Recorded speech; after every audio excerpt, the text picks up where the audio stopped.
Hey everybody, we are Chad and Ashley and our little dog Buddy here. We'll let him go down now though. Known on YouTube and Instagram as Our Van. And today we're gonna give you a little tour of our little home here. We've been on the road for about 15 months now, and so we've been traveling in this thing, and it's been our little tiny home on wheels, and we can't wait to share it with you.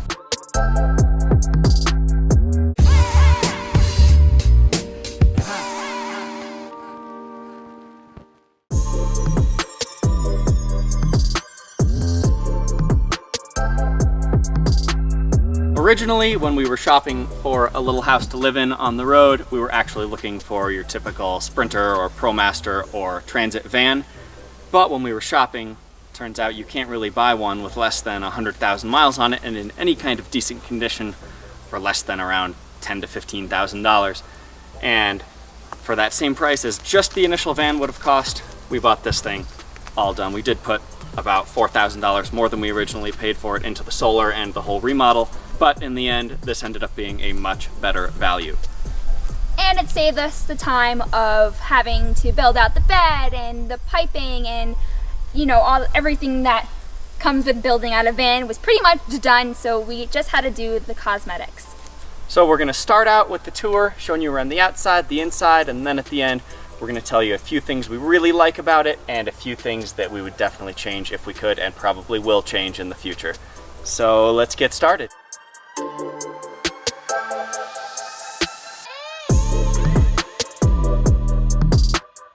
So first of all, what is it? It is a debatable whether it's a class B, B plus, or C RV. We like to call it a B plus. It is a Coachman Starflight built on a Ford E350 chassis with the 6.8 liter V10 engine in it, gas. It's 21 feet long, bumper to bumper, and on the back of it, we also bring along a little scooter, which you can see right over here. This is a Kymco K-Pipe. It's a 125cc air-cooled carbureted scooter straight from China. It's definitely cheaply made, but it's very lightweight. It only weighs about 220 pounds. Goes right on this rack on the back here very nicely, and it's a great combo. So the first thing we'll start with is our solar. We have 3 100-watt panels on the roof, and in the compartments behind me, we have 4 golf cart batteries, giving us a total of 420 amp hours of power. Real briefly, we'll go over what we got going on the outside. If you look over here, we have our generator that no longer works, so we don't really use it. Over here we got our water hookups, so when we need to refill, this is where we hook up our hose. And right here we got our 6-gallon built-in propane tank. And back here we got our 6-inch PVC pipe that we added for extra storage. And so far the only thing we're holding in there is our sewer hose. And lastly, we're gonna show you our outdoor shower that is actually set up right now. We love this shower. It's great, especially because then we don't have to have water in our gray tank. It's pretty refreshing on hot days. And that pretty much wraps up our outside, and we're gonna go ahead and move on to the interior. When we take you inside, you'll notice that everything has pretty much been remodeled. Some things like the flooring, carpet, reupholstery, paint. Those are some major things you'll notice that are different. So let's come on in and start with our bed. So when you walk on in, the first thing you see is our bed. It's a little smaller than a full. It's pretty tight, but we pretty much got used to it at this point. And it's actually also a couch, but we try to make it as comfortable as possible because since this is pretty much what it's for, it's somewhere to sleep. So we put a foam mattress over it, so we never really use a couch and it just stays as a bed full time. And what we really like about having the bed full time is that there is still space to walk through the RV to get to the back. And as you come to the back, right across from the bed is our kitchen. In the kitchen, we redid the countertops, which is stick-on vinyl flooring. It was the cheapest option, and we figured since it's supposed to go on the floor, it's probably really durable and it's held up this whole time, and we're really happy with it. Over here we got our faucet. We changed this as well. We ordered this online. It was also our cheapest option. and haven't had any issues, and it's holding on well. Another thing we redid in the kitchen is our backsplash. It was plain white before, but we went to Home Depot, got some stick-on backsplash. It was super easy to put on and very affordable, and it's one of my favorite things about our kitchen. And the last thing that we redid in the kitchen is our blind. This is a blackout blind. We got it in gray, and we only changed this one blind because it was the only one that was broken, and we really like the blackout. It really helps with light sunlight, keeping the heat out. Another great thing about our kitchen is that when this lip is down, it's a full-time countertop, but when we're ready to cook our meals, you just lift this thing up, pull out our stove, and voila. So we cook all our meals on here. We do have a microwave that I wanted to mention, but we don't use it because that requires our generator, and our generator does not work. So all our meals get cooked on here, and it runs off our propane. And the next thing we'll talk about, and possibly one of the coolest things about what we've done with this rig, is the fridge. It's actually a 110 volt chest freezer, which we run off its own inverter. It's a 750 watt inverter that's actually down in the battery compartments, and we added an external thermostat to make it run at fridge temperatures. So instead of being a chest freezer, it is now a chest fridge. And also there was a little lip we had to work with on the ground, so we built it onto its own custom drawer. So it pulls out just like that. And we've found that this fridge is actually, I can't say we've compared it to some of the 12 volt compressor run fridges, but from what I've read and the numbers I've seen on those fridges, this is just as efficient, if not more efficient, because it's top open, so you don't lose a lot of the cool every time you open it, like you do with a front opening fridge where all the cool air just pours out. And also, it's much better insulated than your typical fridge because it's meant to be colder and be a freezer. And also, it runs way more efficient than it's rated to, because instead of running around 0 degrees, we run it around 35 degrees. So it makes a big difference in power consumption. In the back corner, we do have a bathroom. It is small. It's called a wet bath, so the toilet is in the shower. We don't ever use it. It's really just for an emergencies. We probably used it about 4 times in the past 15 months, and it's used as a storage full time. So let's take a sneak peek. In here, we remodeled a little bit. It was pretty yellow in here, so we painted it all white, and we changed the shower hose. Also got this online, great deal. And briefly, I'll mention that we do have an extra 6 gallons of water that we store in here. We kind of actually started doing that later on in our trip and realized that it's awesome to have, and we keep it in here full time. Other little things we have in here is Buddy's dog food, treats, and just where we store our paper towels. Another thing we have back here that we added is a storage bin. This is where we keep our socks and underwear and things like that. There's his and hers. And up here we have our junk drawer. Everyone has a junk drawer, and this is where we keep our stuff. And on the other side of our bathroom / closet, we have our dinette. So we also did the vinyl flooring on top here. Like I said, it's really durable, so we thought plates and stuff sliding on it is not going to be a problem. We reupholstered our seats. This used to be a teal. We put a nice little neutral color on there. And for our seats, we used tan marine vinyl, which we also picked because we figured if it's going to be on a boat, it's probably pretty sturdy or durable. And so far it's held up. We also reupholstered up here. This was also a teal. So we picked this fabric, we put it on here, and we had extra fabric. So Chad made us beautiful pillows that add to our table, and you'd be surprised, without the pillows, it looks really plain here. So it's a nice little touch and a nice homey feel. One other thing that we added back here was shoe storage. So we don't have anywhere really to keep our shoes, so we had to make something ourselves. And so if you come down here under our table, we added this bungee here and hooked it to the 2 sides, and we store our shoes in there. As you can see, sometimes we put our shoes that we use daily right here when we're feeling lazy, but most of the time we try to tuck our shoes back up in there. When purchasing our camper, one thing we really loved about it was all the storage space. So I'm going to quickly show you what I'm talking about. Right here we got our food. This is where we keep some of our food items.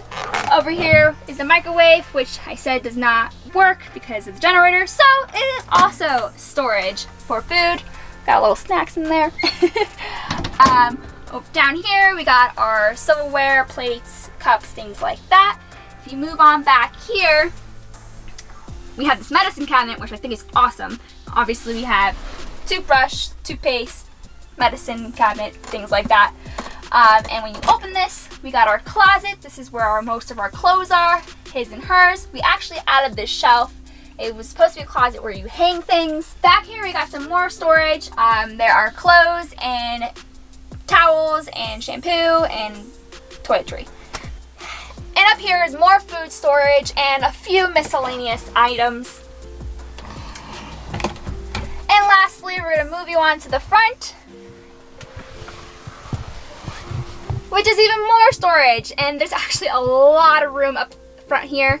And up here is our biggest storage space. We got winter clothing over here, electronics and chargers on this side. And in the back here, we have hiking backpacks, a two-person inflatable kayak, and 2 inflatable tubes. And something else that we added up here are our seat covers. These are teal seats, and we pretty much just bought some covers, threw it over here. It matched really well with our upholstery in the back. And when we were remodeling the camper, we tried to take out as much teal as possible. Like I said, the reupholstery in the back, the seat covers, but the only thing we didn't change was this fabric up here. It was gonna be a little hard to redo, so we kind of just left it. And this is the teal that used to be all over the RV, including the carpet on the floor, which we redid. And just like the countertops, it is peel and stick vinyl, super easy to put on there, and it really changed our camper a lot. And lastly, we have our TV in this corner. Yes, we are spoiled. Our solar pretty much gives us unlimited TV time, which we use our hotspot and watch Netflix when we want. Another great thing that we added to this RV is our fruit hammock. So all our fruits go in here. It's a nice little storage, keeps it out of the way, keeps them from rolling while we're driving. Great addition to the RV. So like we mentioned before we wrap this up, we're going to mention a few things we really like and a few things we would change about this RV. Number one, we did talk about it before, the storage space. We really, really appreciate how much storage space is in this thing, and honestly, if we were to build a van, I don't think we would have been able to build in this many cabinets and this nice, so we are thankful for that. Next, the combination of the solar and our fridge. Absolutely love it. 300 watts of solar, 420 amp hours of power. If we didn't mention before, it is lead acid batteries.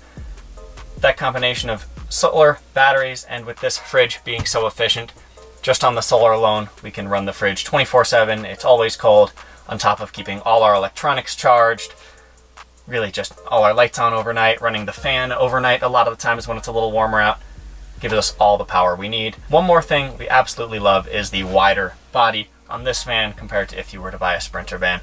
It's actually a fiberglass shell that's built on to the van body, so it's probably about 8 inches wider on each side.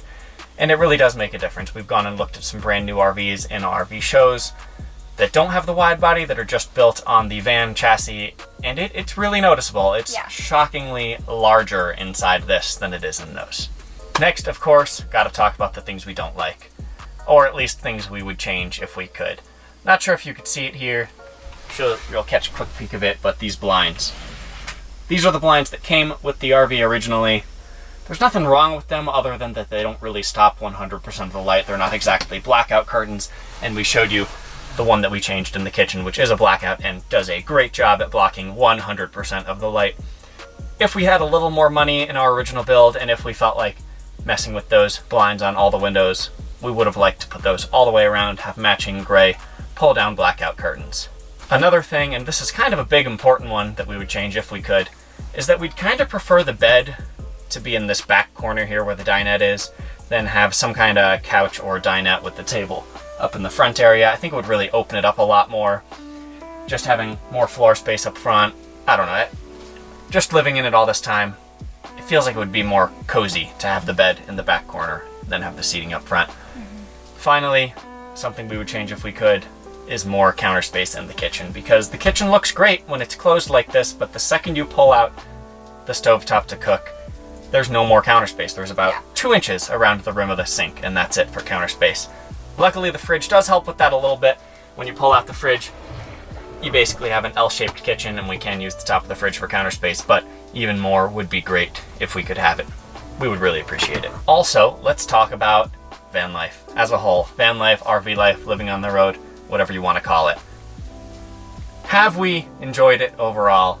Ashley? Yes. Yes. Definitely. It's been great. There's a lot of people out there that complain about people not showing the true side of van life and saying that, you know, what people show in these videos is not true and there are negatives, and, you know, that is correct. But there's overall, there's nothing that would make up for all the there's nothing, how do I want to say this? There are no negatives that would outweigh the positives of this lifestyle. And one thing that I like to talk about is the question, like, was it what we expected it to be? And in our case, we did a ton of research on this lifestyle, watched probably thousands of hours of videos on van builds and just people living the day-to-day lifestyle, just travel vlogs of people who are doing it. The pros and the cons. Yeah, we watched all the pros and cons videos. And really, it's a little disappointing to say, but this lifestyle is exactly what we thought it was going to be. It's just as amazing as we thought it was going to be, and we were really well prepared for the negatives, like the lack of a bathroom and the very infrequent showers that you'll end up taking. It's not once or twice a day when you're doing this. It's oftentimes closer to once every 3 to 5 days. But your body adapts quickly. It's really not as gross as it sounds. Yes, you do adapt, that's for sure.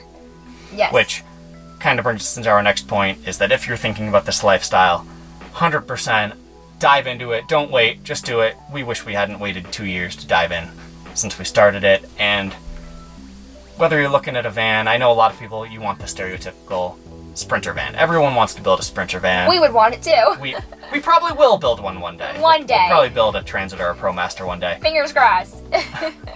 But forget about that for now. Just dive into it and get whatever rig works on your budget. I think that's the most important, is just get what works for you. Whether it's a minivan, any cargo van you could build out, any old RV, however big or small it may be, get what works for you. Get out there and do it. Because in the end, you're going to go to the same places, you're going to see the same thing, and it's more about being outdoors and seeing what there is to see. Yeah. This is really just a bed. This is just something for you to sleep in.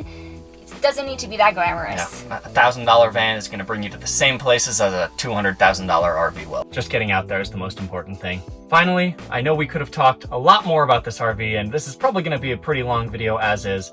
Of course, we can't fit all the detail into just one. We have a ton more information on our solar, on our fridge, on specifics of the RV, things we remodeled. If you're interested, we have a lot more videos on specifics over on our channel. Feel free to come check it out if you'd like. We also have some videos on places we've been and things that we've done that are pretty cool, that you can join us on our adventures, maybe give you a little idea of where you want to go if you ever get your van. So that's where we're going to end this tour. We hope you enjoyed the video, and I hope we inspired you or gave you some ideas when you're ready to build out your van. So that's going to wrap it up, and thanks for watching.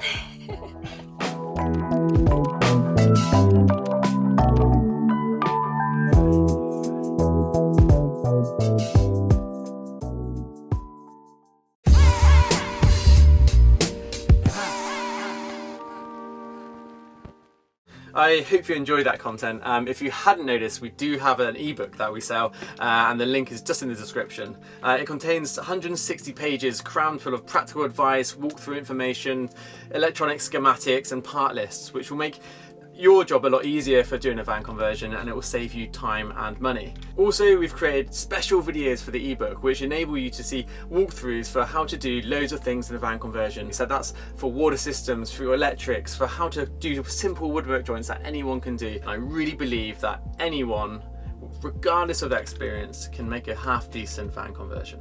Thanks for watching. We really appreciate you watching our content. We put a lot of effort to make it interesting, informative, and find those cool projects to feature on our channel. Consider subscribing, leave a comment, and we'll see you next week.